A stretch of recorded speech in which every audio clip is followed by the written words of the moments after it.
Seahawks and Price for Monday, March 23rd, 2026. We're a presentation of Bet365. And I have JPAT in here today instead of Blake. Check out Bet365's early 3-goal payout. When your team goes up 3, you get paid. It's that simple. Download the app today. Must be 19 plus to play. We're coming to you from the Pacific Toyota Dealer Studio here at the historic Wall Center. Jeff's in for Blake, 3 times this week, if I'm not mistaken. Yep. Mike Rogerson, all his Junos, hitting switches and conducting things. Visit shoptoyota.ca or your local Pacific Toyota dealer. I was having a very quiet weekend. She had a friend over from the Sunshine Coast, so they were off doing things. It was me and the cats for the most part. Jeff, home alone, watching the basketball, watching the hockey, and some other happenings.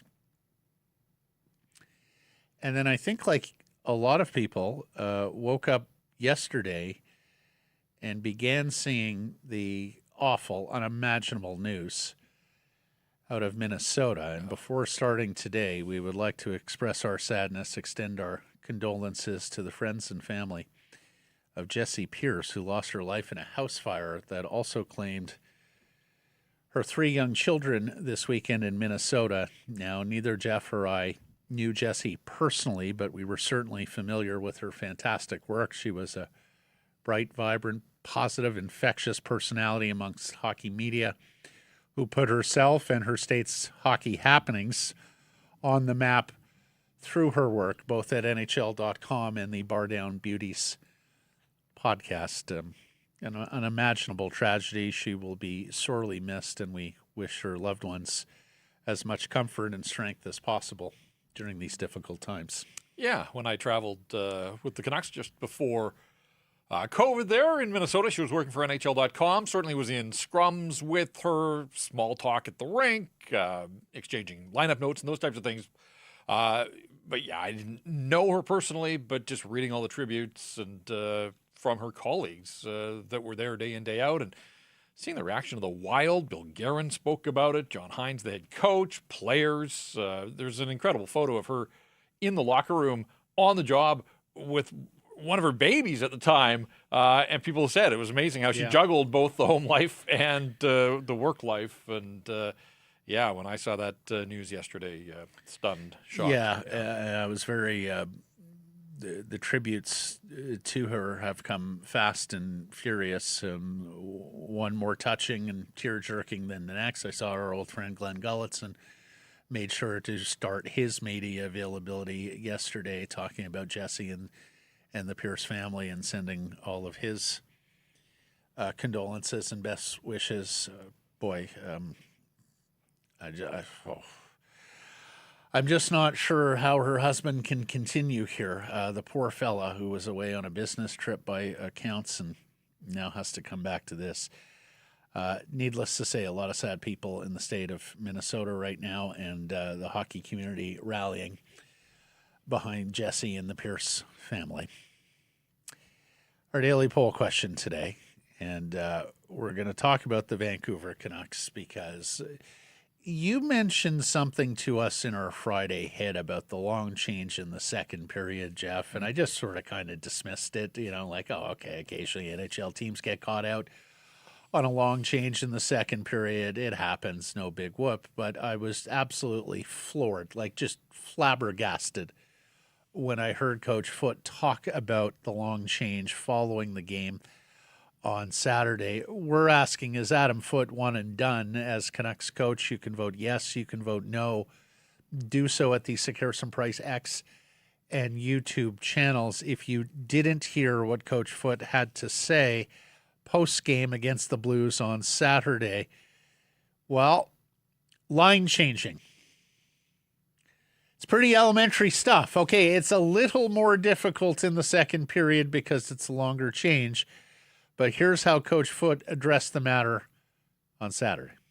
It's hard to generate offense when you're in your end, and then you're having these changes, and the changes were really weak. Like they weren't even properly. We didn't dump it out deep enough and push them back at their end to at least get our forecheck going. They're doing another quick up. So something we've been working on and addressing, and once we started pushing in the third, we saw it changed, and we took over the third. But we have to learn to start on time in these afternoon games too.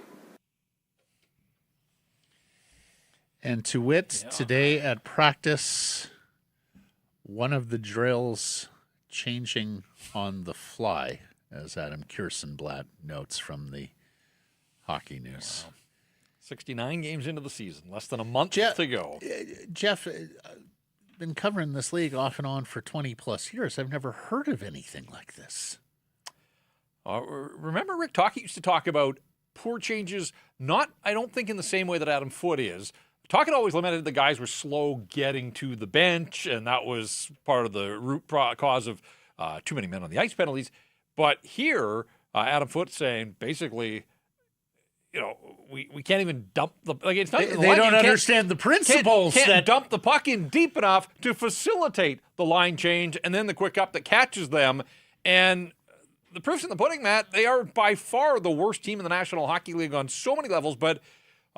We pointed this out after Tampa scored 3 in the second period the other day against them, and then St. Louis with 2 that counted and 2 that didn't in the second period as well, that no team in the NHL has given up more goals in any period than the Vancouver Canucks in second periods this season. Yeah. Like, they just can't figure this out. What I don't get is, okay, you have some young players here for whom the NHL game is moving at a faster pace than what they are accustomed to. So there's a few of them here that I guess we can give some leash to and say, okay, they're young enough and that will improve. I haven't bothered totaling up the number of collective NHL games that were on the bench on Saturday, but needless to say, you've got guys who have played multiple seasons in this, like, hundreds of games. Evander Kane approaching 1,000 games. How in the heck are we getting back to something as elementary as line changes this deep into a lost season? It's staggering to me. And, when we do our evaluation of this coach and this coaching staff, this is a blight on, like, he's talking about it as though it's a player's problem, Jeff. But for me, that's a coaching problem as much as it is a player's problem. We're working on it. Well, they're practicing it today. The last week of March. Yeah. March Madness. Is this not training camp stuff? No, it's Pee-wee stuff is what. Well, that's, we got Cam Robinson coming up. He coaches his 10-year-old. Well, yeah. Remember last week he had the 1, 2, 3 checklist. Yeah. The micro goals for Elias. I voted no. There's not a single good reason to bring this head coach back. He was supposed to be the Quinn Hughes whisperer. That didn't last very long at all. Within 3 months, Quinn was out the door after training camp and wanted out sometime before that. I'm seeing the comments. I understand some people say, no, he's an effective tank commander. We need another poor season next year to hopefully win first overall and draft Landon Dupont. But for me, this has gotten to the point across many a spectrum this season of below NHL standard, like far below NHL standard. If you're a serious organization, and I have no reason to doubt that Jim Rutherford and Patrick Allvin are serious hockey men, I think they have to admit their mistake and move on coaching-wise here. You? I'm prepared for Adam Foote to be back next season. He's under contract. You voted yes? He's under contract for 2 more years. We know that this organization doesn't like to pay people not to work for it. So you'd be paying Adam Foote, plus you'd be paying another head coach. But more than that, I wonder, how do Jim Rutherford and Patrick Allvin justify the guy that they handpicked in Rick Tocchet walked out the door on them? And the guy they handpicked to replace the guy that they had handpicked, if you move off him after 1 season, like this, just the failure is at your feet. And there's been plenty of it around this group this season. But I wonder if they sort of, grit their teeth a little bit and say, well, he really didn't have a fair shot here with the lineup that he had and all those injuries. How quickly is it going to be before we hear about all those injuries? That they think that, with a better roster and with a year under his belt, that, he can still be the guy for this team. And so, I don't know, as I sit here, I think I'm prepared for Adam Foote to start next season again. That doesn't mean that he lasts, and I hear you loud and clear. Mm-hmm. I hear you, but I don't know. I mean, there's just my hunch is that he's going to get a chance to coach again next year. I got to say, I was absolutely stunned. Not that they hired Adam Foote. I recognized there was regard for Adam Foote. I recognized that actually Foote did pretty good work last year on that penalty kill, as it turned out, which had long been a Canucks bugaboo when overseeing the defenseman and, of course, the pre-existing relationship with Quinn. So I understood what they were trying to say about Adam Foote and why he's the right guy to lead this job, even while knowing full well that I don't think Adam Foote would have got a head coaching interview with 31 under franchises, which is a red flag. But one of the things that I believed was just a matter of course, just the way you do business in the NHL, if not other professional leagues as well, is that if you're going to hire a relatively inexperienced head coach, and let's face it, Adam Foote is just that, never been an NHL head coach before, only a junior head coach, didn't last long, didn't go very well, didn't even have a ton of assistant experience around those 2 seasons in Kelowna. I was under the impression that when you did that, then upper management made sure that there was a very seasoned chief, senior, lieutenant, assistant coach who could sort of help the new head coach, rookie head coach in this case, navigate the 82 games and all the different, because typically, the old seasoned right hand assistant coach has been through it all, seen it all. You'll remember when Willie Desjardins was the coach here, Jeff, as a rookie NHL head coach coming from junior. Doug Jarvis was by his side. Doug Jarvis, of course, who had seen it all, done it all over a long, long career as a player and then as a head coach. But when they announced this staff with him, and it was clear that the staff, too, was pretty light on experience. Yeah, Kevin Dean has been around. Kevin Dean NHL was it for a decade. 3 years with Chicago as an assistant coach? I mean, with Chicago, perhaps, but he's got basically the last 10 years he's worked in the National Hockey League as an assistant He's been coach. coaching professional hockey for 19 seasons. Yeah. Now, a lot of that is in the AHL. Some of it's even the ECHL. But I wasn't sure that Kevin Dean sort of qualified as the profile of chief lieutenant right hand. 5 years with the Bruins, including a trip to the Stanley Cup as an assistant coach. Okay. Brett McLean, who had spent a little bit of time with the Minnesota Wild's AHL affiliate. Yeah, I think there was a Kelowna connection there because Brett played all his junior hockey in Kelowna. And then Scott Young, who had come from the player personnel side. That one was curious, too. And his kids had got to an age where he felt that he wanted to take a shot at being a coach now. Yeah. After working in the organization. So, yeah, I mean, that one, inexperienced NHL player, 40 goal scorer. Yes, very good NHL player. But when it came to coaching, and particularly this coaching staff, I mean, I think a bit of a curious decision. Yeah, and of course, you don't have Ian Clark as the goaltending coach. It's Marco Terranius, who is pretty green still in that role. So you even turned over your video coach. So, as I put it all together, I was like, oh, okay, well, that's irregular. Mm-hmm. That's not how your typical staff is constructed, and that's not the profile of a staff at large. Boy, Jeff, look, I needless to say, they are short on talent, and that is the chief reason why they have lost so many games this year. But I can't help think that coaching has been part and parcel of the failure here. Yeah, I mean, I think there have been lots of nights where we have questioned the decisions, the deployment, tactical aspects of the game at this level. Adam Foote, in his playing days, was as good a hard rock stay-at-home defenseman as there was. He's got the Stanley Cups to prove it.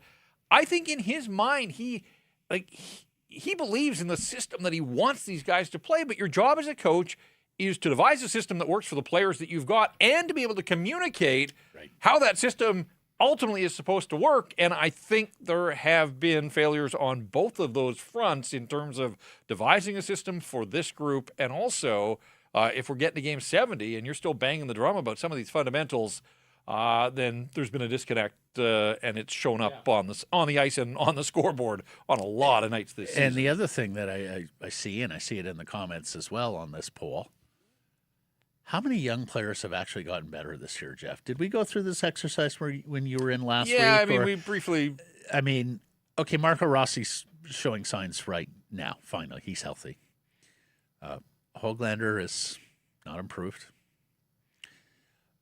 Öhgren, okay, you've had him since December. There's been some good flashes there. Has Ratu even maintained, or is he backslid? Oh, I think he's taken a step back this year. Okay, Linus Karlsson, I think we can give him a little bit of credit there for Linus Karlsson. Sassone as well. But then the young defenseman, and especially the young defensive defenseman, Jeff, like, that should be his wheelhouse, right? Yep. DPD has not improved. Buium, again, just here since December. There's been some flashes. Verlander has had some very tough moments. Still a lot of potential, a lot of promise there, but there have been times this year when Tom Verlander has been lost. And then Mancini, who we'll talk about here a little bit, who also, I'm not sure he's made much progress this year. No, I think that's fair. I think the Canucks have to have a conversation with themselves in terms of, do we have a staff in place that can actually develop some of the young players that are going to come through here during this rebuild? Yeah, no, I think totally fair. And when I look at Buium and Verlander, like, since the Olympic break, these guys are playing 20 minutes a night. And two ends of the ice, I get that. But this kind of jumped out at me. They both played 12 games since the Olympic break. Each has 2 points. And I get that it's a crappy environment. This team doesn't score a lot, doesn't win a lot. But if you're playing 20 minutes a night and you're Ziv Buium, like, I want to see a few more flashes along the way here. Yes. Confident guy. I would agree. And great comments to Tyson Cole on the Canucks Army article over the weekend. Terrific. Yep. And this isn't me dumping on Ziv Buium, but it is this idea, if this team is going to rebuild and rebuild properly, like, Matthew Schaefer is about to have a 25-goal, 60-point season as an 18-year-old defenseman. And I get he was first overall pick. And maybe it's apples and oranges to a degree. But 60 points as an 18-year-old defenseman and 2 points over here, it shows you what is possible. And it leaves me wanting a little bit more from a guy like Ziv Buium. And this isn't me writing him off in any way. But I just, what if he tops out as a 40-point defenseman? Mm-hmm. Like, is that the kind of guy that you can build a Stanley Cup contender around? You had a franchise-defining defenseman in Quinn Hughes, and you couldn't make it work for him, and you couldn't win a championship here. And so, over these final 13 games, like, I want to see a little bit more from both Ziv Buium and Tom Verlander if they're going to get 20 minutes of ice time every night out. It is 8 points in 32 games as a Vancouver Canuck for Ziv Buium, playing almost 20 minutes a night. Anyways, cast your vote. Is this one and done for Foote? Yes or no? It's the Carson Price X and YouTube. Let's get to our top story, brought to you by Yellow Dog Brewing, Neighborhood Brewing, Foolish Winery. Elimination on 2 fronts, total organizational failure. At least we had Abby last season. This year, the rot and futility has permeated all hockey corners of Canuck sports and entertainment. The lacrosse team's doing very well. We'll talk about them here in a second. Isn't that where you're supposed to dump the puck before you change? Yeah. It's proved troublesome, Jeff. Worked on it in practice. Good. On March 23rd with 13 games left. The Canucks fall Saturday at home to St. Louis in as desultory a game as one could ever watch. I was trying to hang in there, J-Pat, and there was so many other good sports happenings going on. I was like, oh, my God, am I going to flip back to that thing? Matt, I mowed my lawn and washed my car on Saturday, and those were the highlights of my Saturday before heading to Rogers Arena to take in a matinee. Oh, one other highlight was the fact that I got to leave Rogers Arena and the sun was still shining because it was a 4 o'clock start. Days are getting longer. Warm up the golf clubs.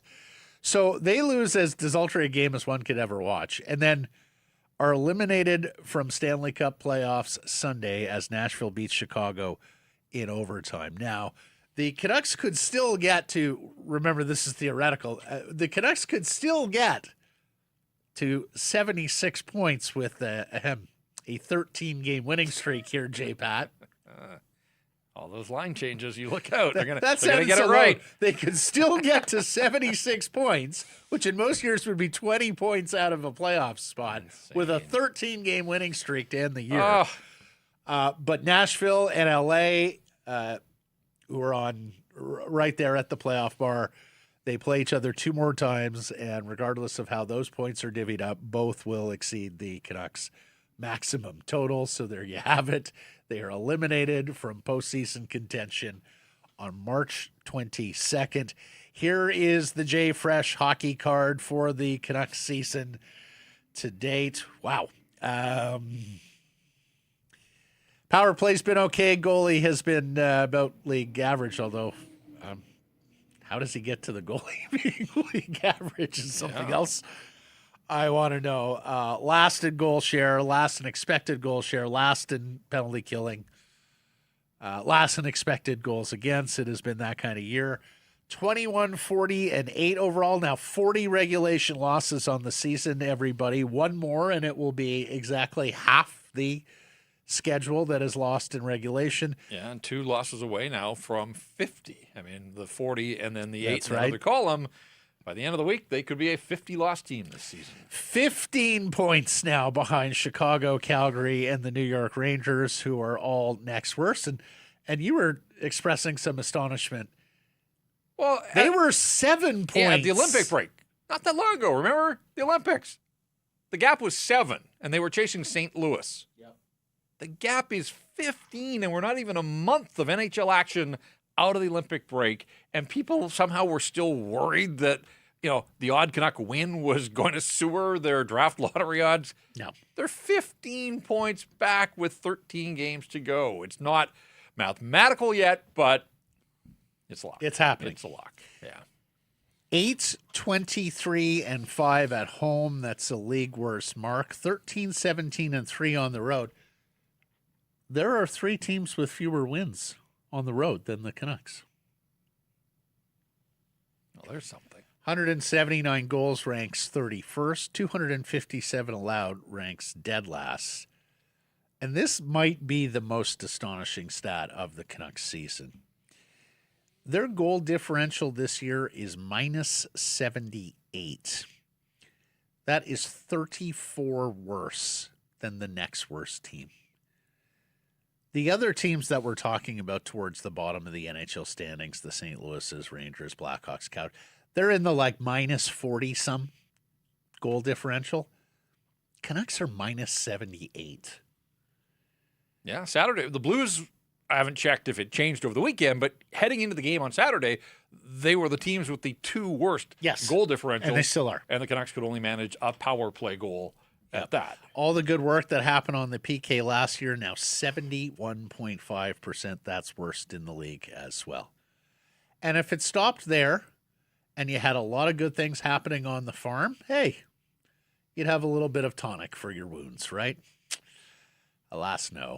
The Abbotsford Canucks, the reigning Calder Cup champions, also eliminated from postseason contention on Sunday. They are last place in the Pacific Division with a 22-36-3-3 mark.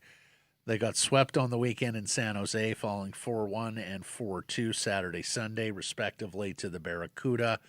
The only positive is right shot defenseman Jack Thompson scored his 3rd goal in 9 games since being acquired from Tampa Bay for Jet Wu. 9 points and 9 for Thompson. Ty Young made 33 saves yesterday. Yuri Patera faced 40 on Saturday.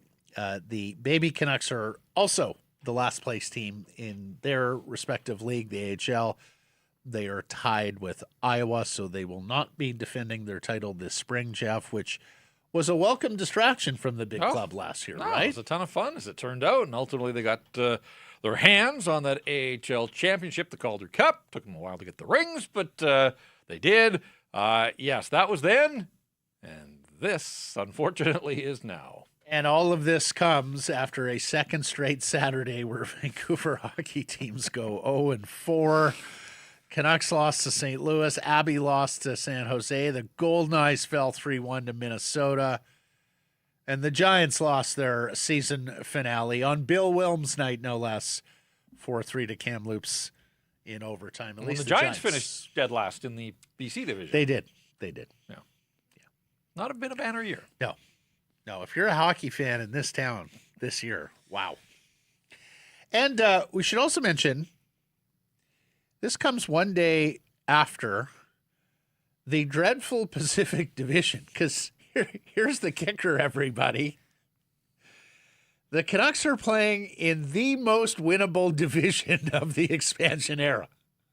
Like, there have not been many divisions, top to bottom, that have been this stinking bad since we started expanding and adding franchises from 21.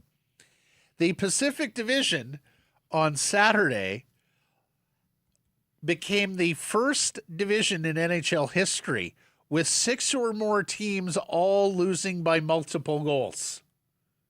Every Pacific Division team was at least 2 goals short on Saturday. And worse yet, they did it Thursday too. Everybody in the Pacific lost Thursday as well.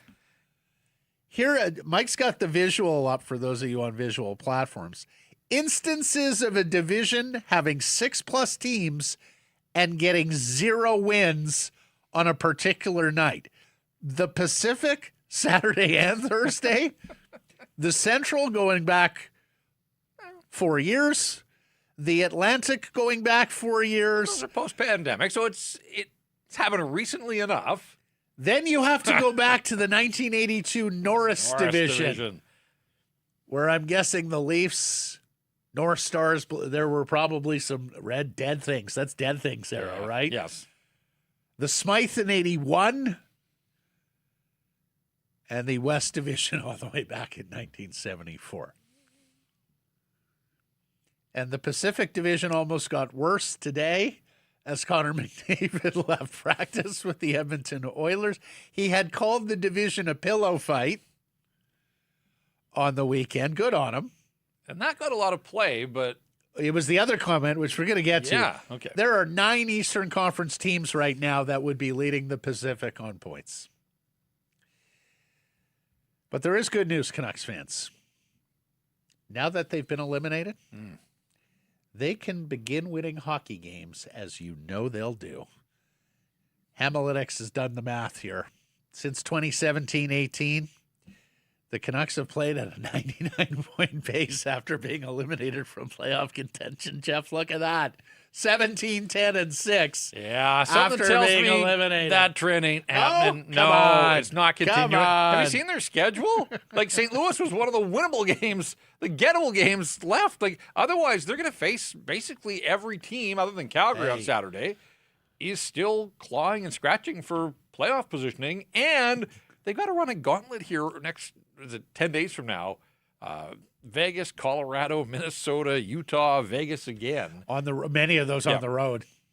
Colorado, Minnesota back-to-back. So the silver lining here, everybody, if you're going to the game tomorrow like I am, you're going to the game Thursday, you're going to the other 2 home games in April. Watch the Ducks. You've got clear license to root for the home team, cheer on victory, 15 points back, even with their 99-point pace after elimination. They ain't catching 31st place. Okay. You and I both mentioned this when we walked in today. McDavid calling the Pacific a pillow fight got a lot of people on social media amused, and rightfully so. Mm-hmm. It was the other part of that interview with Connor McDavid. The well-coached. Yes. So connected. explain to them, if you missed it here. Yeah, well, he was asked basically what makes Tampa so good. This was after Tampa rolled them on Saturday night, and Kucherov, what a road trip for him. What a half season and full season, really. But McDavid was a half season on the road trip, Jeff. Yeah, pretty much. McDavid was asked about Tampa and what makes them so great. And he referenced coaching a couple of times.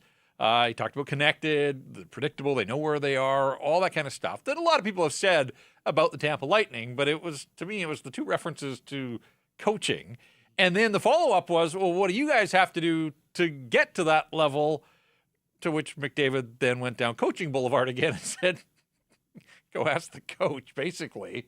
And not the first time that Connor has, made pointed questions about. I thought this was his guy, though. This is his junior coach. I know. Now, there's been friction there this year. Yeah. And he left practice today. Apparently he's fine. Apparently said everything's fine. He kind of walked back the comments a little bit. And you mentioned Cooper, and we just had Cooper here, of course, last week, the lawyer from Prince George. And also, my understanding is, as many know, his father was in a fight and lost his fight that the memorial service was scheduled on the day before the game here for his father, Mr. Cooper. But when John took over the Lightning as a pretty green head coach, right? I mean, he's the accidental NHL coach. If you don't know the John Cooper story, it's just extraordinary. He's a public defender in Michigan. He's arguing cases before a judge whose son was playing hockey, and the judge calls him into quarters one day and says, hey, you played hockey, right? He's like, yeah, I'm from Canada. I played some hockey. He's coached some hockey. He goes, how about coaching my son's team? And next thing you know, onwards and upwards, he's coaching the USHL. He's coaching the AHL team for the Lightning. They didn't really want to fire Guy Boucher, but the players so quit on him that eyes have been named. But who they hired to put with him? Graybeard Rick Bowness, right? That veteran NHL hand. Rick Bowness was on that staff, and now, of course, Bowness is doing extraordinary work. Oh, it's funny with the Columbus Blue Jackets. It's funny you mentioned a couple of those instances, because who was on St. Louis's bench the other day? Claude Julien is an assistant coach with the St. Louis Blues. That's staggering to me. A Stanley Cup winning head coach. Yeah. Jacques Martin, too. Remember, he spent some years as a veteran assistant for young coaches. Not that he won a cup, but. And now Rick Bowness is unavailable to be that guy because he's the guy in Columbus. Again. Showing no signs of slowing down. Yellow Dog, Chase My Tail Pale Ale, the 355 ml 12 packs are on special for the month of March. Only a week or so here to get those, so look for them on sale at private and government liquor stores. Okay, Friday afternoon, as per usual, the Vancouver Canucks announce a contract extension. They agreed to terms with Victor Mancini, the big red shot defenseman, on a 2-year deal with an average annual value of $1 million. I want to, this Thomas Drance tweet caught my eye, and I'd like your 2 cents, Jeff. Drance writes, the Canucks have signed a lot of these one-way 2-year, you're not an established NHL guy yet, but we believe in you contracts under Rutherford and Alvin. Nils Höglander, who got 3x3. Jack Rathbone, Spencer Martin, Nikita Hirose, and Vasily Podkolzin. One of those was wise, but then they went and traded him for a 4th-round pick. Do you know what they're thinking here? I mean, we can get into the particulars here, and the bottom line is the whole thing can be buried in the minors, so it doesn't cost you cap space at all. Yeah. But does it go beyond that? Like, do you think there's any underpinning philosophical notion at play here? Well, I mean, he was part of the JT Miller deal. They said at the time that, he was a piece that they wanted included in that trade. His physical tools are so undeniable. He is a big dude. I'm reminded of that when he comes walking off the ice through the locker room. On skates, he must look like a... Right shot defenseman. Like, there's a lot to like in the look of Victor Mancini, but the more you see him play, puck skills, decision-making, we talked about development, and we'll get into it with Cam Robinson a little bit, but I'm a believer here that they need to sit him down and say, whatever you've done in the past to get to this point, we're not sure that that's the path for you now. Zeev Williams here, Tom Willander is here. They're going to lug the puck. They're going to get power play opportunities. You've got this frame that sets you apart essentially from anybody else, particularly on the right side. Lean into, and I just don't know if it's in his DNA, quite frankly. And that's my concern is, a big body, but does he want to play the big body game? And I haven't really seen that out of Victor Mancini, but develop into a penalty killer. You want it to happen for him, Jeff. Like all Canucks fans want it to happen for him. He's personable. That we've come to learn that. As you mentioned, a piece in the JT Miller trade, and needless to say, the other parts of the return on the JT Miller trade aren't looking so good right now. Jeff Merrick calls it the trade that broke two franchises. And you're right. Like, it's hard to coach a mean streak into a player. Yep.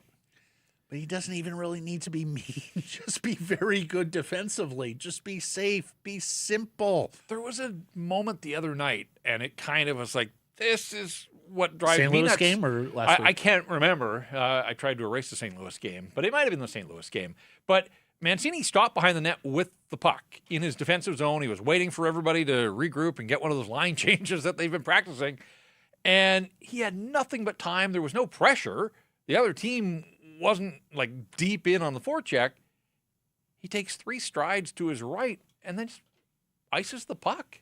Like, he had time and space, and for whatever reason, like, just the pass wasn't anywhere close to anybody. And so that's he seems in his head a lot, Jeff. Like, he seems And look, he was a big part of Abbotsford's Calder Cup win. He was able to, flash and dash at that level. But again, I don't think that's the player that he's going to be in the National Hockey League, and he's not. That's not the player that they need, because they've got other guys that I think are better suited to perform those roles for this hockey club as this group moves forward. So we talk about all these young defensemen, DPD and Verlander and Bouillon. If Mancini is going to be a part of this rebuild and come out on the other side still with the organization and being a contributor, I think he is going to have to tweak. He's going to have to read the room and tweak his game. So the NHL minimum salary goes up to $850K next year and $900 the year after that. So he gets slightly more than what that is. He is still waiver exempt for the start of the season, so he could be sent back down to Abbotsford if he does not make the team out of training camp next year. And again, he is below the threshold of contract value that counts against the cap. So every single dollar can be buried in the minors. It will not cost the Canucks cap space next season if he is in Abbotsford. All right, that 3-1 loss Saturday, a snoozer. Maybe the players thought the game was at 7 p.m., Jeff. It certainly looked that way. We have got to talk about the shots, or the lack of shots, as the case may be. First of all, you went and saw an NHL hockey game with 36 shots total. The Canucks had 3 through 30 minutes. They had 6 with 2 minutes left in the middle period. A little flurry there got them to 10, Jeff. They barely cracked double digits through 2 periods. Just 9 even strength shots on goal the entire night. They had 1 even strength shot in the first period. They had 4 total. 3 came on a power play. And Zeev Bouillon had a point shot. Not a single forward put a shot on net in the 18 minutes at 5-on-5 in the first period. And I don't want to rehash this debate about, you guys are never happy. You want them to lose. No. We've talked about this in the past. There's going to be losses in a rebuild. You do need to see effort. This was another night where effort was missing. It's an entertainment product. People are paying a premium price to be entertained, and it was awful. I mean, I got to leave after 2 periods to come back here to do rink wide. I was one of the lucky ones. Exactly. It turned unwatchable. Let's hope for better against Anaheim tomorrow. Canucks have now set a franchise record for the most home losses in a season, regulation 23. There's still 5 games left at home this year. Could they lose 28 games at home this year, Jeff? Yes. Yes. That's astonishing. Yes, they could. We'll see. They've got Anaheim in. for whatever reason, they're 2-0 against the Ducks this year. They have a chance to get a third win against an opponent on Tuesday night. Anaheim tomorrow, Los Angeles on Thursday, and then I said Kings haven't two. been It's here. 3 games in The April. Kings haven't. Yeah. That's Kings are the home finale on April Yeah. 14th. They also have They're here Utah twice, and they Vegas. haven't. Late March, and the Los Angeles Kings haven't visited. Perhaps they'll do a pregame ceremony for Dustin Brown, Jeff. You remember that? I do. Let's talk about Marco Rossi because he was good again. Picks up an assist on Philip Hronek's power play goal. That extends his point streak to 5 games. And he's up to, 14 points in the last 9 games? That sounds right. I know it's 10 points on the 5-game streak. Yeah. He's been really good. Team wasn't. Here's Marco. I think we were really disconnected. First, second period, and then third period we were skating, winning battles, and then everything opens up. Then, we have to stay positive, learn from that, and it's got to be a full 60 and not 20 minutes or 30, whatever. I think we play too cute. We play too much on the outside, and we're not going enough to the inside where the dirty areas. I think that's missing in our game. Not wrong. He's not wrong. We've talked about Zeev Buium asserting himself vocally about the new culture and going forward with this Canucks team. Tyson Cole's great article at Canucks Army. He seems to be also speaking up, Jeff. It sounds like Marco Rossi is going to have a thing or two to say and be a vocal guy in terms of this new young group. Yeah, and I think going forward, and I'm all for it. My sense is he's empowered to start to speak up because he's holding up his end of the bargain right now. Yeah. Like when he came off injury, he knew he hadn't been very good for the Canucks. Hadn't said an awful lot. It's appropriate, though. That's how fair it enough. works. Good on him for Absolutely. understanding all this. Yes. And we're starting to see it on almost a nightly basis now. The smarts, the hockey IQ, the playmaking ability. The Canucks got a bit of a break. Like the Hronek point shot goes in off Logan Mailloux, whatever. But yeah, I'm seeing instances now of Marco Rossi being that guy that got 60 points in Minnesota. It was slow build. It's been a difficult season for him, but yeah, he has a chance to really finish with a flourish here that, give you a little bit of optimism about the center ice position that certainly was not there at the outset of this season. This tweet of yours caught my eye on Saturday in terms of how little they touched the puck in the first period. The shot attempts were 19-2. That was an incredible heat map. Look at this heat map. There is one end that is just barren.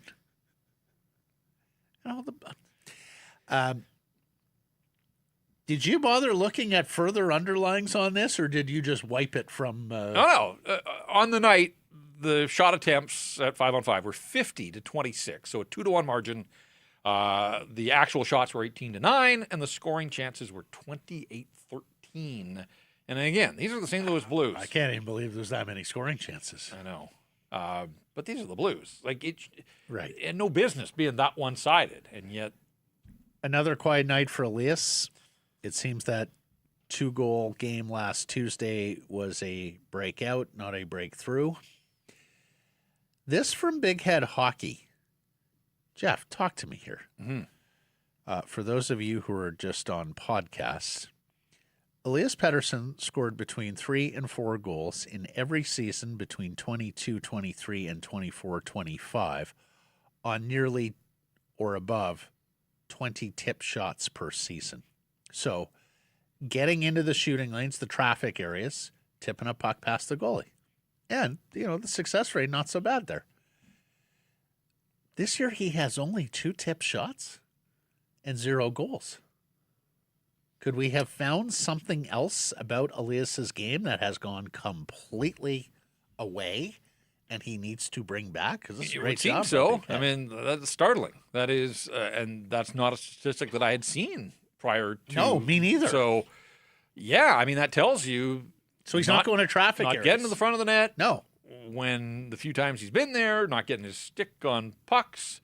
On the power play, we know that he hangs out on the sideboards, and that's by design. I'm not sure that I'm going to fault him for that. That's his No, station that's not on a the power shot. play. That's not a but shot. Right. at 5-on-5, Absolutely. that tells you that, sticking to the outside and not getting to those areas where pucks are and ultimately goals are scored. So, I don't know. Career high ice time for Curtis Douglas. He played 10 minutes, 32 seconds, couple of hits, 3 block shots. Okay, we wondered. Well, hang on. He played 10 minutes and 32 seconds when I tweeted that. It was amended. Well, this was the wild thing in this hockey game. It's a 2-1 game into the third. The Canucks have had nothing, but they're a shot away from getting it to overtime. 4 minutes to go. Linus Karlsson is replaced by Evander Kane. Saw that. On the line with Elias Pettersson and Drew O'Connor. Evander Kane had done nothing. None of them had done anything in that hockey game, and yet Linus Karlsson, who earned the promotion, he gets pulled back. Then with 3 minutes to play, Liam Öhgren, who has been one of the producers and part of this line that's been going, he takes a seat, and Curtis Douglas Curtis Douglas, with 0 NHL goals to his credit, had a shift with 3 minutes to go. And so, again, we come back to curious decisions and deployment, and I thought you saw it on back-to-back shifts there late in the third period against St. Louis the other day. Well, and we're getting a chat. So Douglas got up over 11 minutes. Oh, wow. We got a comment here in the YouTube chat that we can bring forward. Mike, the account is You Kidding Me? Is that right? Yes. Says if Foote is back, I will not go to another game or spend any money on merch. You wonder how the discussions are going with season ticket holders on renewal. We know some just reflexively renew because they like having season tickets. Hey, fill your boots. But goodness gracious. But you're right. Like when I said earlier that, they don't want to pay multiple coaches, like, is the offshoot of that like you lose. Yeah, you may have to pay a coach out, but maybe you make that money back in ticket sales and merchandise sales if people are back on board. Yeah, we'll see. Practice today where Nils Höglander is once again the 13th forward, and Philip Hronek not there. Pierre-Olivier Joseph skating in his place, top pair right side. You have a quizzical eyebrow on this Hronek business. Only because Sunday was a full team day off. Like, I get that they've been giving Hronek maintenance days, and I totally understand that. He's played a lot and has played well for the Vancouver Canucks. So when he didn't practice Friday, they had played Thursday against Tampa. It was an early start Saturday. Hronek got the day off. Played on Saturday, scored on Saturday. Sunday was a full team day off. And so generally, through my years of covering the team, when I get back after a team day off, and if somebody's getting a maintenance day, that now becomes 2 full days off. Look, late in the season, with the amount he's played, if Phil Hronek is playing through something, totally understandable. He's been there, as we said. He's been good. But when I saw that, I thought, that's interesting that he's not on the ice again after the entire team had the day off Sunday. Yeah. So we'll monitor that.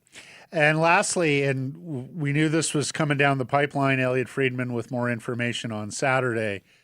The NHL, the American Hockey League, and the CHL are working on an agreement for 19-year-old first-rounders to be able to play in the American Hockey League. Think back to training camp. Braden Coots showed so very well, right? Preseason games and in the practices. The Canucks kept him on the NHL roster. He played 3 games. Okay, he wasn't passing muster when NHL games got going for real, understandably. So going forward, if that player is 19 and a first-round pick, you will be able, and from the CHL, right, you will be able to play them in the American Hockey League. Elliot reporting there would be no limit on that as well. You could send as many 19-year-old first-rounders from the CHL to the AHL as possible. So this would not. I mean, most teams don't have a bunch of those, right? Like to check all those boxes. Jeff, the Canucks may have several here going forward if this. Well, you're not going to have many rebuild 19-year-olds. continues. Like you might have a couple, but again, look, CHL had to do something to react and respond to all the players that are going to the NCAA, That's right. And so they want this to be a way that some players would look and think, "What's my best path? What's my fastest path to professional hockey?"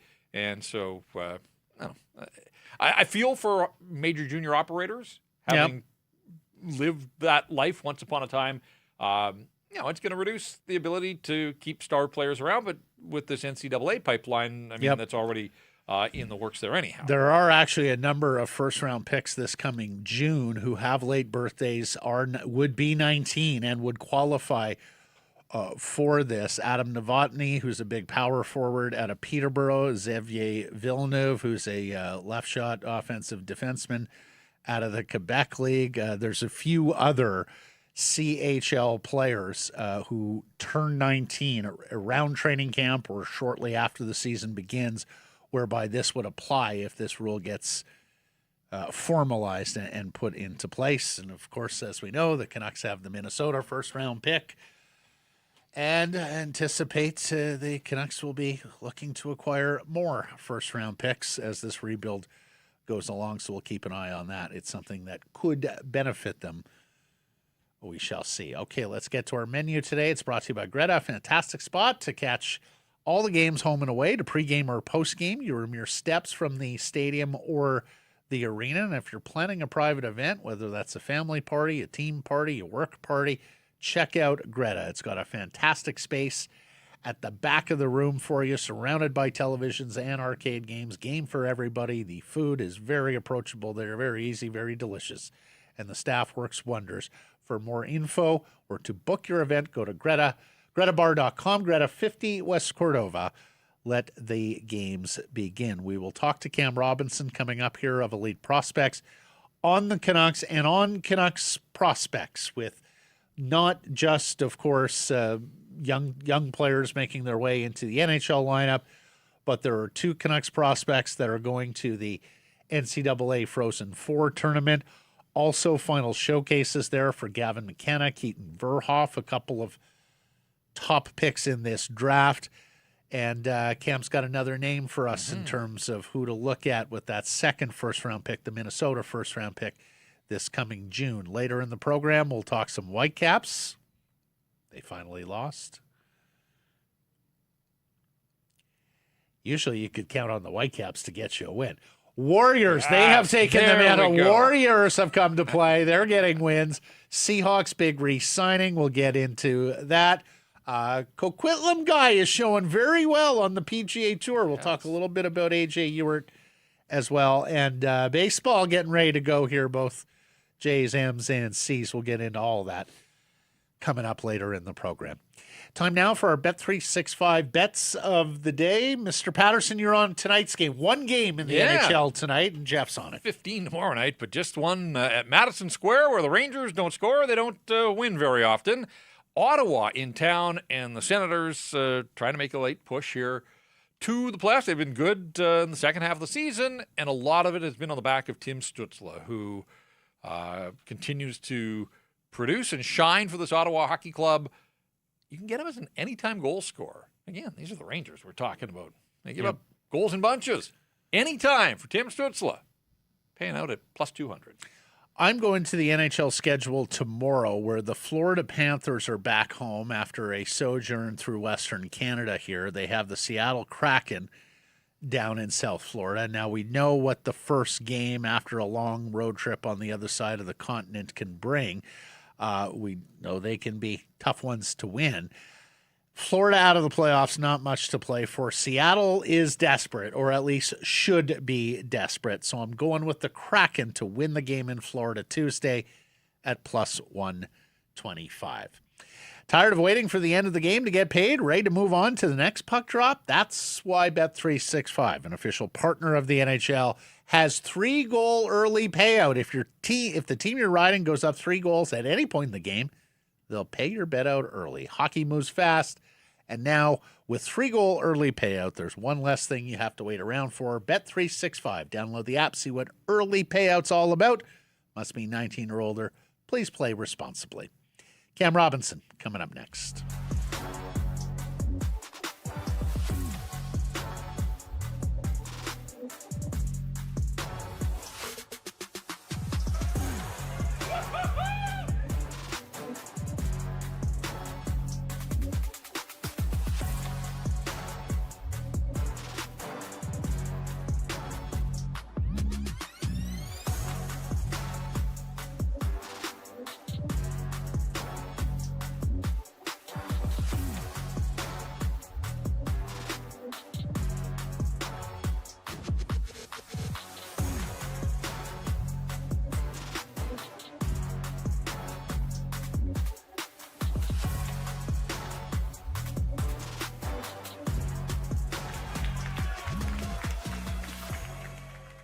So Garrison Price from the historic Wall Center in this next segment, brought to you by your Pacific Toyota dealers and the Toyota Prius plug-in hybrid.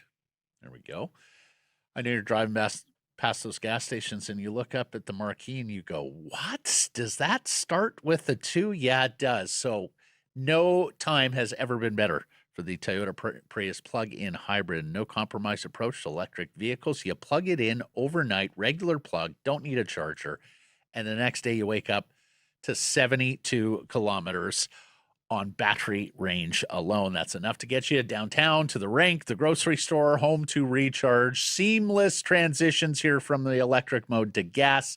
Combined range of 962 kilometers. No sacrifices when it comes to the exterior or the interior. We've been telling you how handsome this car looks. And of course, the storage space in the back, enough for golf clubs and goalie gear, because it is that shoulder season. And it's red tag days at Toyota. So visit shoptoyota.ca or your local Pacific Toyota dealer during red tag days from March through May. And time now to welcome in. He's the director of everything at Elite Prospects, and he joins us from his abode. Wow. He's in Vancouver. He's in Victoria on Vancouver Island visiting friends, and he made time for us. So thank you, Cam Robinson. How are you? Of course, always got time for you boys. I'm doing well. How you guys doing? We're fantastic, buddy. We're going to start. Well, before I even ask you the poll, I'm not sure you caught, but Adam Foote in the post-game Saturday, the team still doesn't know how to line change, particularly in the second period with the long change. They're getting there. They're working on it. We are 70 games into this season, Cam, and we're working on the long change, or we still don't have the long. Have you ever heard anything like this? Like, what in God's name is going on that you could be this deep into an NHL season with this many guys with NHL experience and you still don't know how to line change? Yeah, forget about how deep you are into an AHL season. We talk about that for U11. Yeah, the boys, you got it. You got the long change in the second, especially those D-men. You know, you can't be going up ice for another rush. You got to get off. It's got to be a shorter shift. You just got to take one for the team. No, it's that was a pretty great comment. Pretty surprising. Is anything really that shocking with this club at this point now, though? Like, everything that could go wrong. I mean, Adam Foote, like, I know a lot of people are hoping he sticks around just because he's such an excellent tank commander for them. But he's not doing himself any favors with those types of comments, too, is that you need to at least have your guys ready if you want to go up to ownership or the execs and be like, give me another year here. Get that long change, though, boys. You got to get that long change early. Yeah. So what do you think, Cam? Is he one and done?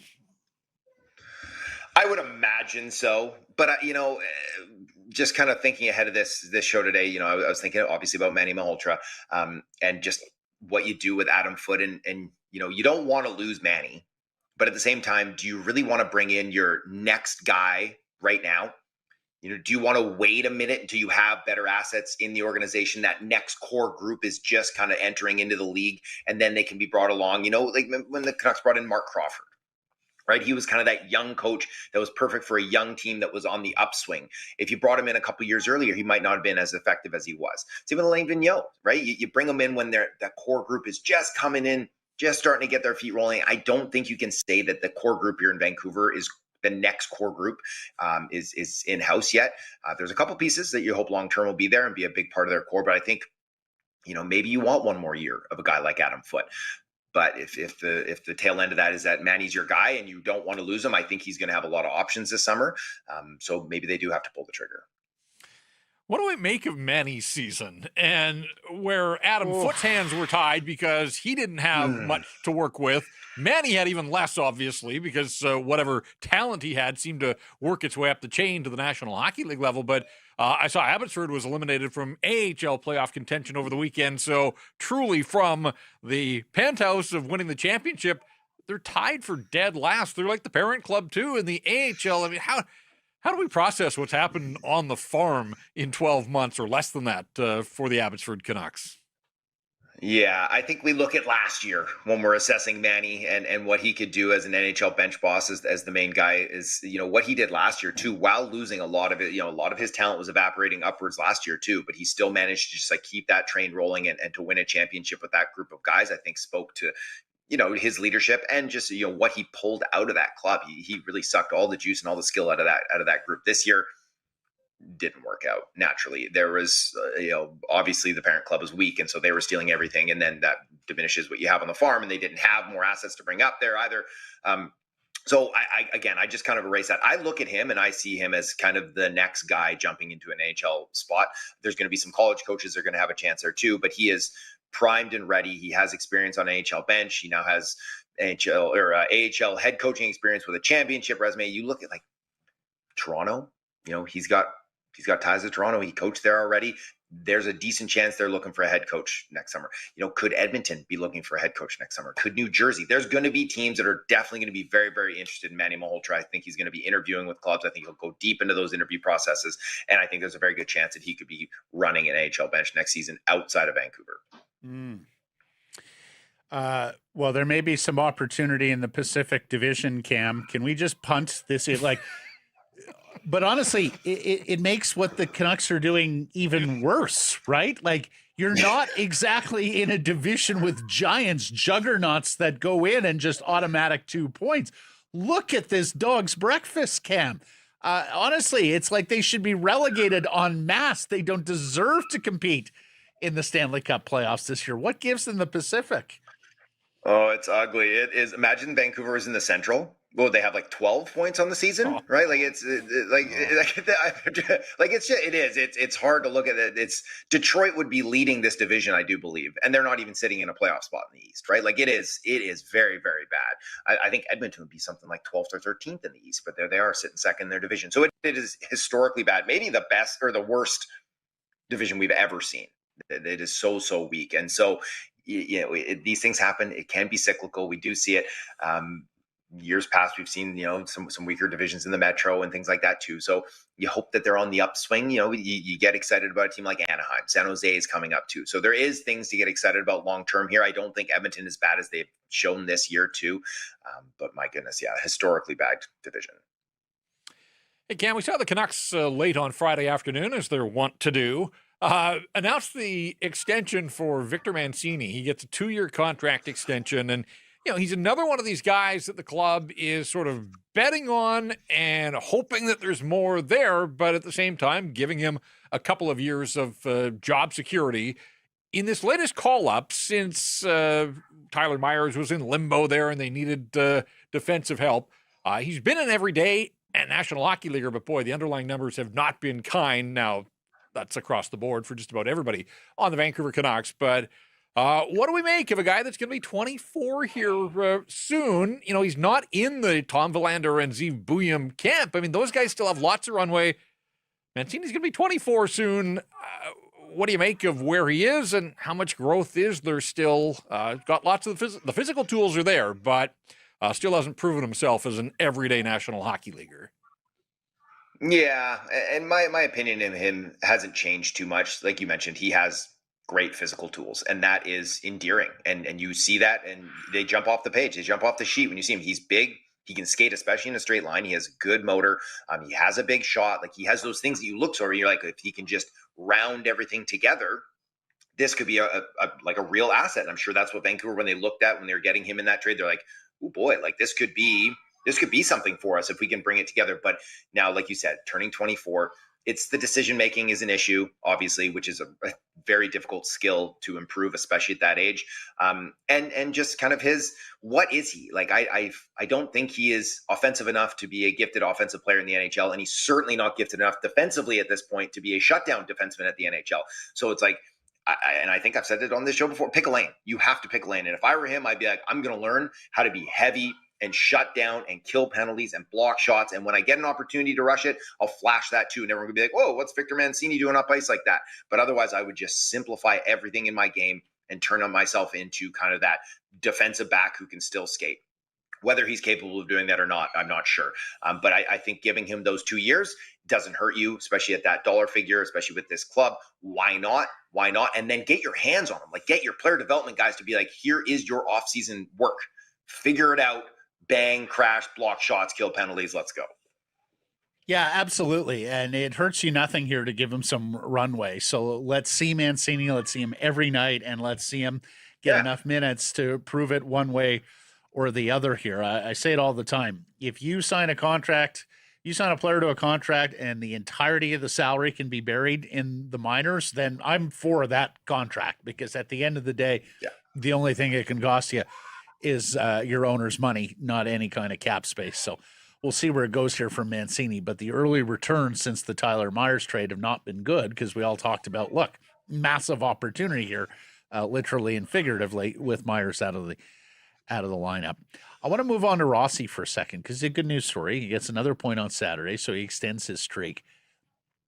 I guess I wasn't familiar with his game in terms of how much he seemingly is making others better here, Cam. Like, he looks like he can be a real driver and get the most out of his line mates, out of his wingers. What says you? He's a good player. He's a very good player. There's a reason he was a top 10 pick. There's a reason he was able to put up 60 points in Minnesota too, right? And he's playing now at above a 60-point pace since he landed in Vancouver. And that's with that really, tough start too, right?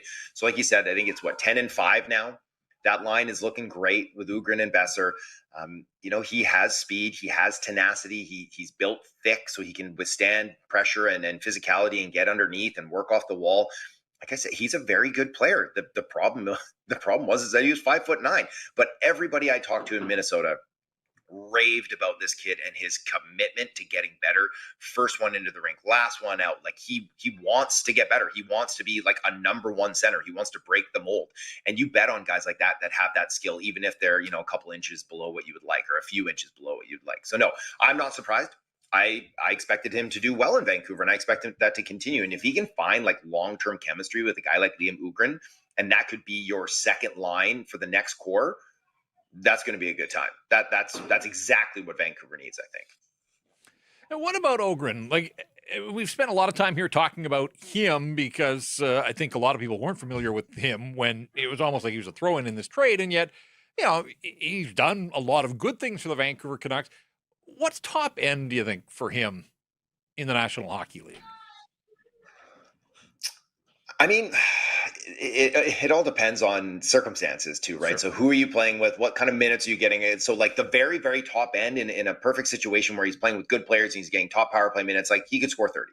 He could score 30 in this league. He could put up 60 points. He could be a guy that can bang and run a guy through an end boards and really be a heavy physical playoff type of player. I do think that more realistic. I think you're looking at a guy that you're like looking at like, hey, let's score 20 every year.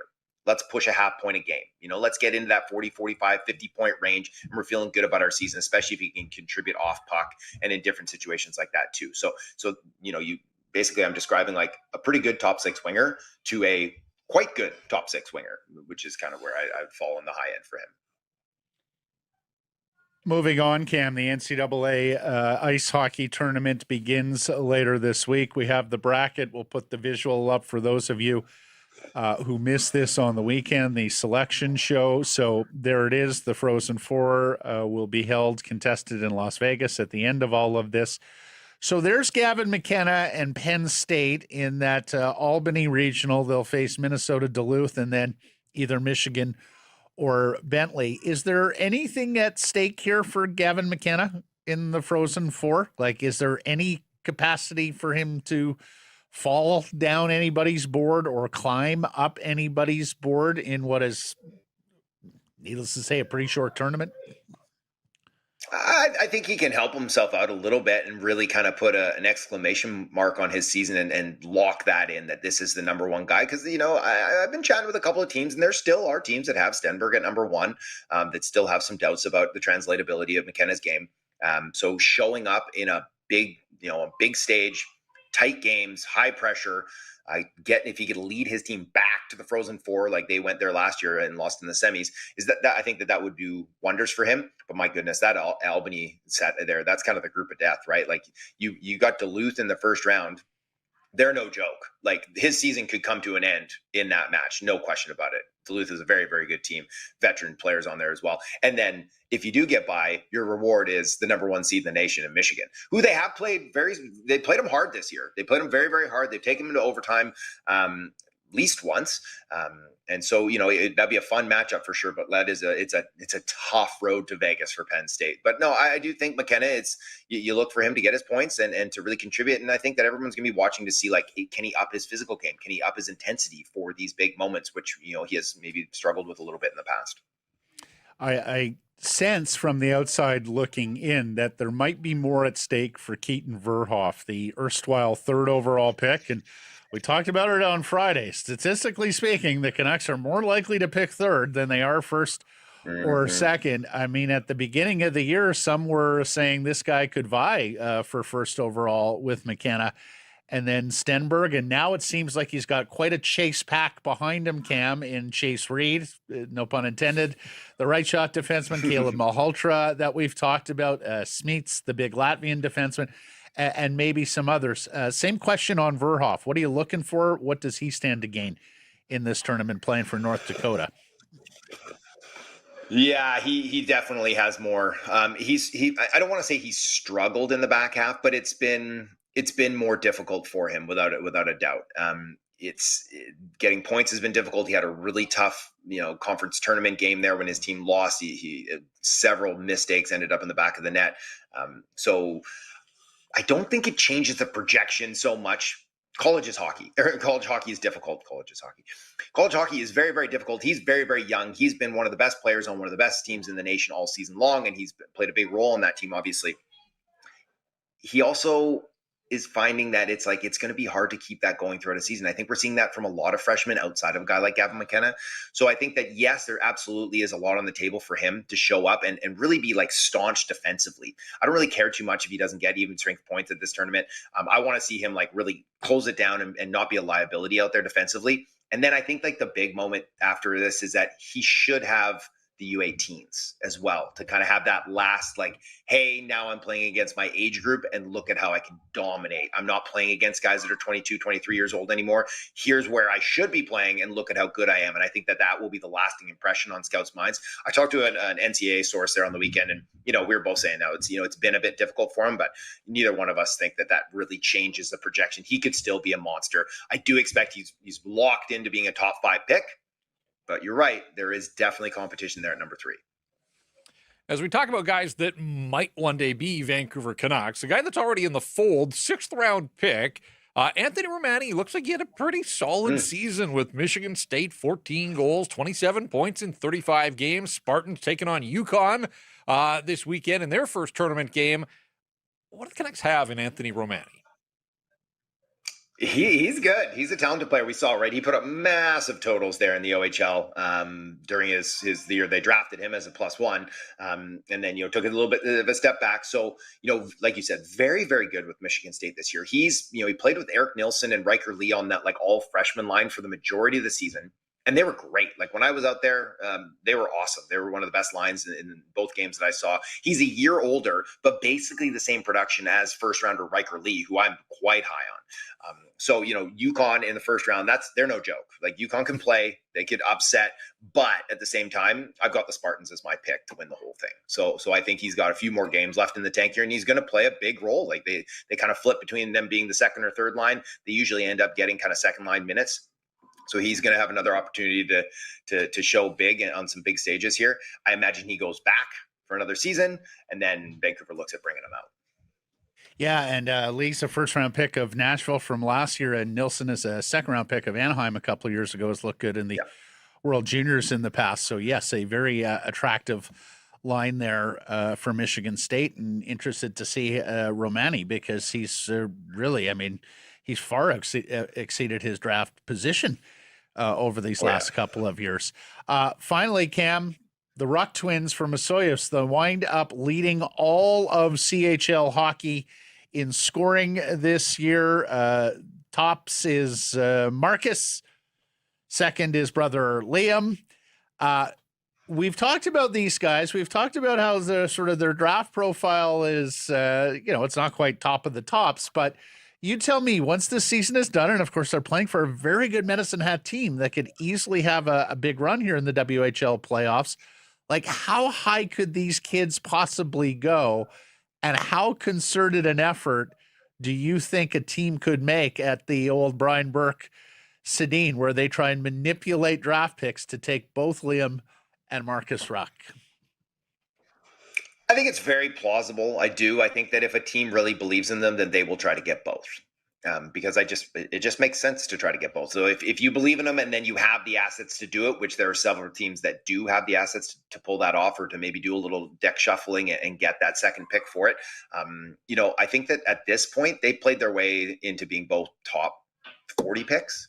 Maybe top 50 with Marcus, but I think probably both top 40 picks now. Liam still, to me, is the more translatable player and will be taken in the first round in all likelihood, maybe in that kind of 25 to 30 range, late first. And then we'll see Marcus go early on day 2, would be my guess. But I mean, like they've been tremendous. They've just continued it all season long, despite the questions. They just keep putting up points, and to lead the CHL in scoring is no joke. As draft eligibles, the universities, the recruiters are sniffing around like crazy to see if they can pull them next year. We'll see if they got one more year in the dub and then they go to school, or if they just jump ship and go to NCAA next year too. But yeah, I do think that there's a world where they go to the same organization. And you have more thoughts on the Minnesota pick that the Canucks own in the first round, which could be around number 25. Some candidates. We're going to go through candidates week by week here as we get to June. Who do you like this week? Who do you want to highlight? Okay, yeah, one candidate here. I got Maddox Desjardins. So 6'4" left-handed center, former first overall pick in the Q draft. Struggled, didn't pop last season. Had a kind of a weak first half this year. A lot of question marks about him. Has really come on in the back half in the last even 3 months probably. I had a scout text me there the other day. He said at least 60 scouts were in Quebec for the Remparts Victoriaville game just to see him. Word is definitely out. He is a first rounder. And, to quote that guy, he said, I will be shocked if he's not a first round pick at this point. So he's very, very interesting. He might be gone by the time they're getting at that 25th pick. He could go kind of early 20s or even higher with the way he's kind of racing up boards. But if he's there, that's a really intriguing piece for the Canucks. What's holding him back, Cam? Why isn't he a higher prospect, higher ranked draft prospect with the size and with the pedigree coming out of Midget? Yeah, great skill. Like you said, he has the size. He has the positional advantage too. It's consistency and engagement, I would say, has kind of been the knocks on him since he started playing junior. But now we're starting to see a prolonged stretch where the consistency and the engagement are there. And that's exactly what you want. He's picking a darn good time to do it as well, in front of all these scouts and all these teams, to be like, hey, because like when you get to that part of the draft, especially in this year, it's a bunch of guys. It's a bunch of guys where you'll be like, yeah, this guy's pretty good. Yeah, this guy's pretty good. But so now I want to look at players where it's like, this guy has loads of skill. He clearly has pedigree. He has size, and he plays in the middle of the ice. That's someone I'm willing to take a bet on if I'm a scouting staff for sure, over someone who maybe doesn't have a lot of those tools. But he'll play. He'll play. This guy might not play, but if he does, it could be high end. Well, and I know there's the hockey scouting axiom that you don't draft for position, you just keep taking best player available. But if the Canucks do wind up taking a winger, first or second overall, or even a defenseman third overall, I think you have to look center ice, right, with the 25th. If they get out of the first round with 2 picks and don't take a center, I think something's gone a little sideways for them. Cam, thoughts? It'll be Alexi Joseph next. Oh, then they just have to go all in on Joseph next year, right? That's the only thing. Hey, they'll just bank on that, and then you'll be all set. No, I like you. I do think you. In their situation, they just don't have. They have Coots, obviously, but it's like they need more, and they need size down the middle too. So a kid like this make a lot of sense. Yeah. Hey, Cam. Okay, Stenberg or McKenna, first or second. Let's just play that scenario out. I'm for taking centers at 25 with the Minnesota pick, at 33 with your indigenous second rounder, and at 50 with the flood the position with center ice talent and just let one of them rise. Fair, doable, achievable? What do you think? Absolutely. I'm totally fine with it. And as long as you're not going way off your board or something crazy like that, but I'm sure that they have, their board is going to be representative of some of the deficiencies in their pipeline, which means that up jump the centers a little bit here too. So I'm totally fine on that. You throw a whole bunch of darts and you hope one hits the bullseye. Yep. Marvelous stuff, sir. We'll let you get back to your holiday here, March break on the island. Thank you, Cam. Until next week. Thanks, Cam. Okay, talk soon, boys. Sick Harrison Price from the historic Wall Center in the Pacific Toyota Dealer Studio built by Arbor Lee. The real win happens after the final buzzer. Stay downtown, stay comfortable, stay close to everything here at Sheraton Vancouver Wall Center. Your game day home base starts at wallcenter.com. It was such a bad weekend for Vancouver sports that even the surefire Vancouver Whitecaps FC lost. Fell 1-0 to San Jose before 21,261 at BC Place. This is the first loss for Vancouver in 5 matches of MLS play. They surrendered their first goal of the season. They were going for a record in terms of 5 consecutive clean sheets to start an MLS campaign. But they surrender their first goal. They trail for the first time this season in MLS play. And they fall into second place in the MLS West. Fortunate not to fall further, actually. There were some results around them at the top of the MLS West table that were fortunate. So they're tied with San Jose on 12 points. They hold the tiebreaker on goal differential and will hold goal differential tiebreakers for some time thanks to that annihilation of Minnesota last week. They're 1 point behind LAFC. Here's what I don't get. They started a B lineup. They started an A lineup down 0-3 on the aggregate to Seattle Wednesday in Champions Cup, CONCACAF Champions Cup. And that was always going to be a Herculean task, come back from 3 goals. And they come back with way less than their best 11 in an important MLS regular season match, entering an international break as well. They're off from here. A.Z. Jackson was in attacking midfield. We've not seen him there. The newcomer Sabali at wing. No Berhalter off the top. No Muller off the top. Gerasimenko for Tate Johnson at left back. Other part-time starts. It was a little puzzling, I must say. Then they came with Muller at halftime down 1-0. I'm not sure it's great marketing to be playing Muller on the road and sitting him at home. Well, he's playing in the great cathedrals of soccer, and he wanted to add Spokane to that list, Matt. Come on. One Spokane Stadium before 5,000 people. Anyways, they've been a very busy club with a lot of games. They are managing minutes. I will give them that. The last time out against San Jose, they absolutely destroyed them, so I'm not sure if they felt like the Earthquakes would just roll over on the road on turf, and their head coach, Bruce Arena, was not he tried to be as kind as possible about the turf, but clearly. And prior to the game on Friday, and this might be the bigger news of the Whitecaps weekend, the Daily Hive's Joe Hall asked Jesper Sorensen about Andres Kubas and the injury he suffered in Spokane. How long will he be out? Jesper at first said, I don't know. I'm not a psychic. When Har followed up, what's the recovery timeline? We have to see. 4 weeks. If he's ready before, then that's good. If it's longer, then it's not that good. Kubas is a central. Why did we need the first answer? That doesn't seem like he was waiting for the dogged reporter and the follow-up question, Jeff. Good lesson in there. Just keep asking questions. Keep pressing.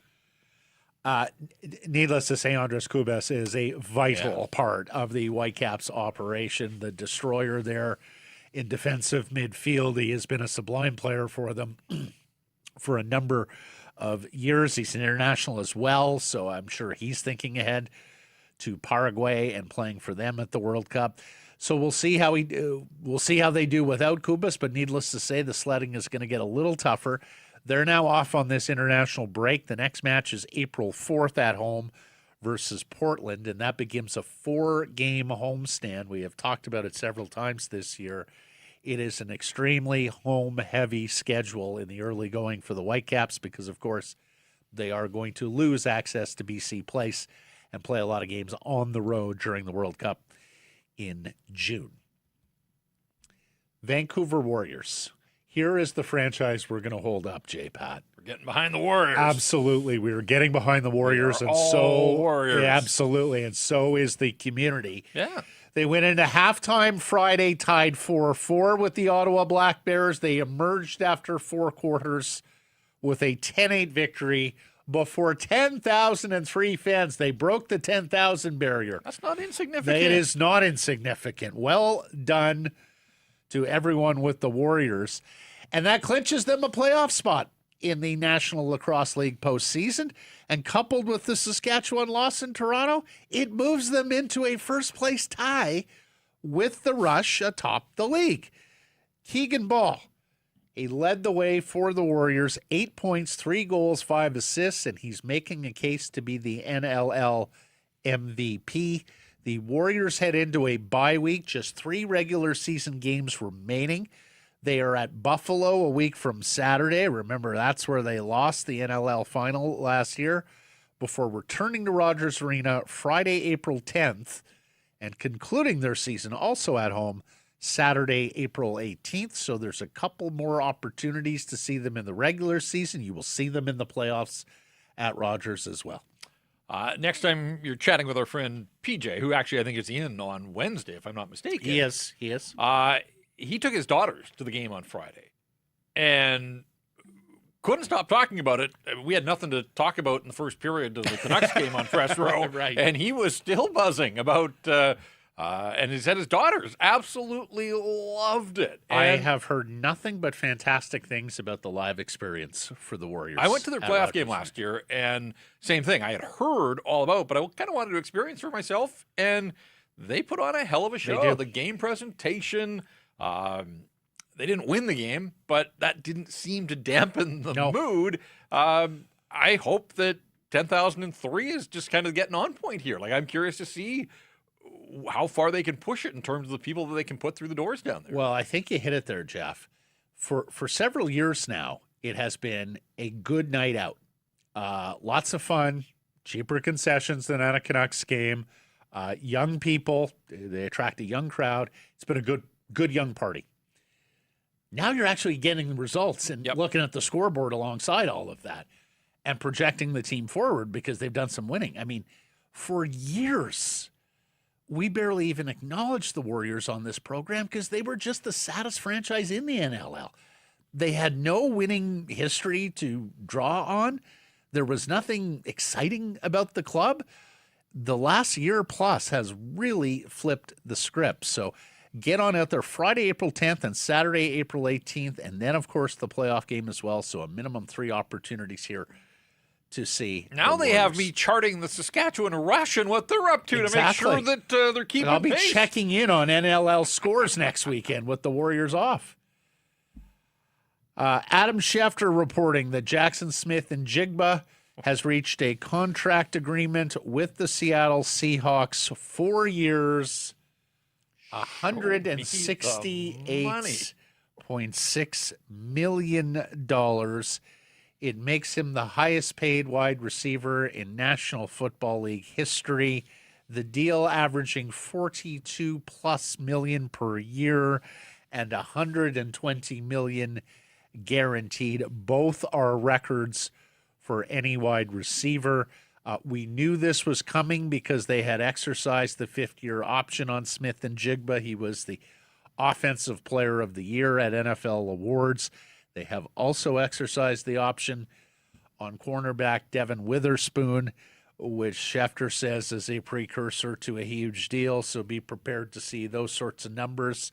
Not that high, then awfully close for Witherspoon going forward, because corners tend to get paid in this league too, Jeff, and he's been an excellent one for the Super Bowl champions. Well, that's a good couple of months for Jackson Smith-Njigba, obviously, to win the Super Bowl and then back it up. But, I mean, he's earned it. Timing was perfect, yeah. Exactly, so... No, he's been a sensational player for them since the day he got there. That was an exceptional first-round pick from John Schneider and his staff.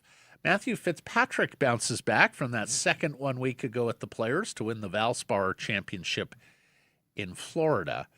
The Canadian story of this tournament winds up not being Corey Connors, who is in contention Thursday, Friday, but once again plays sort of ho-hum middling golf on the weekend. He was even par. He was 1 under. That wasn't good enough. And so the Canadian story with Connors failing to make a run, Coquitlam's A.J. Ewart, Jeff. And he even got some shine on this fantastic Monday Q info account that we both follow on the World of Golf. It's very amusing.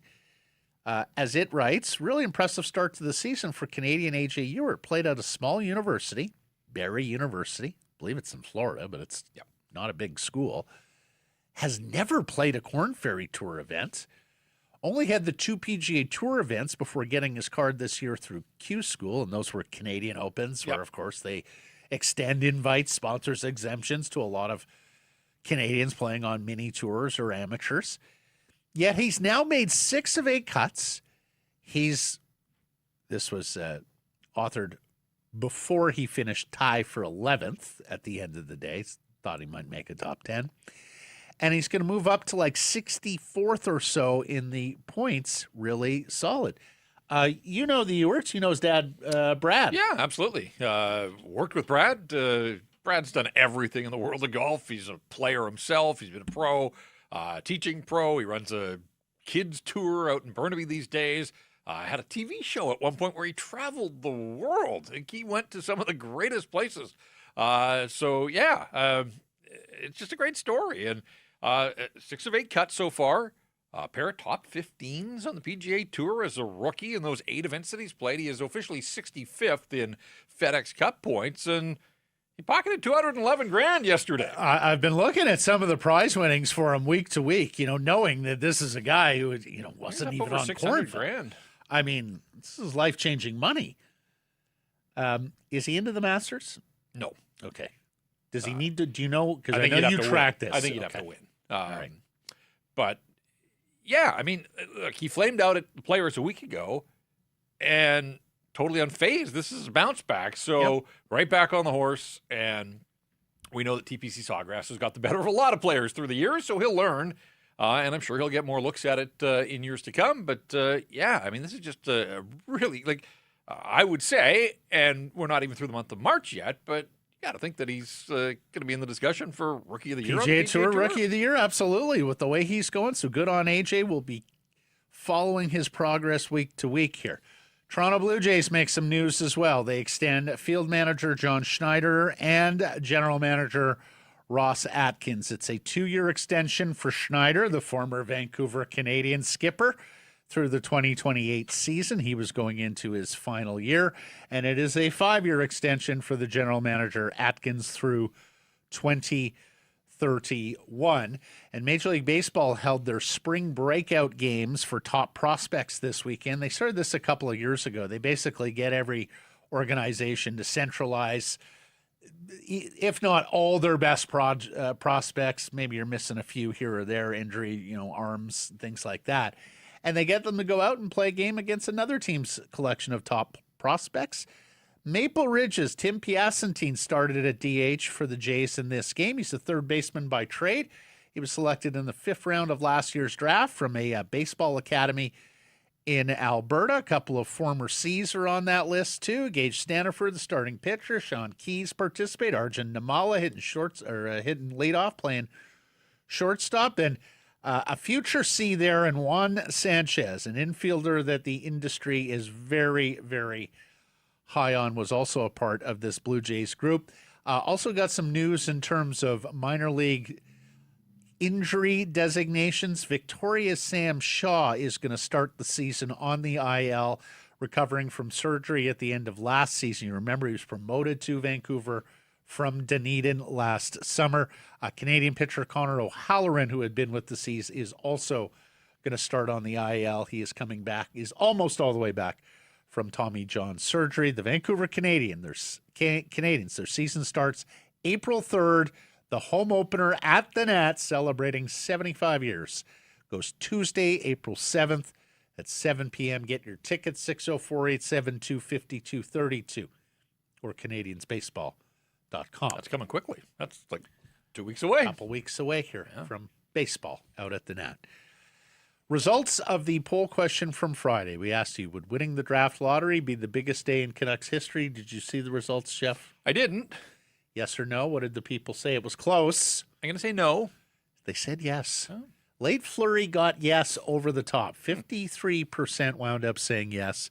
Now, we heard all the no voters and the days that they selected. With this gentleman, it was the 99 draft in Boston on the floor. Brian Burke swinging all those trades to draft Hronek and Daniel Sedin. For others, it was just the day they got an NHL franchise. Pavel Bure's debut. Blake wanted to list both Stanley Cup Game 7s because you woke up in the morning thinking this could be the day. Well, and Game 6 in Boston. They had a couple of cracks. 3 opportunities. Yeah. Pete, if that's our biggest thing after 56 years, we're effed. Amen, brother. It's so true. Ryan says, considering their miserable curse history began with them losing a draft lottery, this could finally turn things around for the organization here, Ryan. And Alan says, I'd rather the Canucks win next year. Starting to see a lot of that. This isn't the important draft lottery win. It's next year for Landon DuPont, the great defenseman with Everett, that everybody wants to win. Errors and omissions from Friday's program and beyond. Yerke got me again, Jeff. So we were discussing the 2005 draft lottery, the Sidney Crosby draft lottery, which you may remember came off after the lockout season, right? And so there were no standings to base a weighted lottery off. I said it wasn't a weighted lottery. Yerke is right. It was a weighted lottery, but completely different than what we're accustomed to. It depended on whether you made the playoffs, how many first overall picks you had. You either got 3 balls, 2 balls, or 1 ball as an organization. Pittsburgh was one of the teams. Pittsburgh and Anaheim, right? Wasn't it? Bobby Ryan, number 2 overall to Anaheim. And Pittsburgh was on shaky territory, you may remember, Jeff. Yeah. They would march towards a sale where Mario had to come back and save it with Ron Burkle, Jim Balsillie, the Canadian businessman. Blackberry tried to buy it and move it to Hamilton. Gary was not having any of that, you remember. So, but 4 years later, history, Stanley Cup champ. Yeah, and history repeated itself, of course, because the Penguins were not on great footing when Mario was selected first overall back in the 80s. Thanks for joining us, everybody. Appreciate you spending some time connecting with the program. Please do subscribe to our assorted channels, YouTube, and wherever you get your podcasts. Follow on social. That's X, Insta, Facebook, TikTok, YouTube, Blue Sky, live on many of those platforms, noon Pacific time weekdays. And, of course, please do support the community sponsors you hear us talking about. Jeff's back tomorrow with me. Keep it local.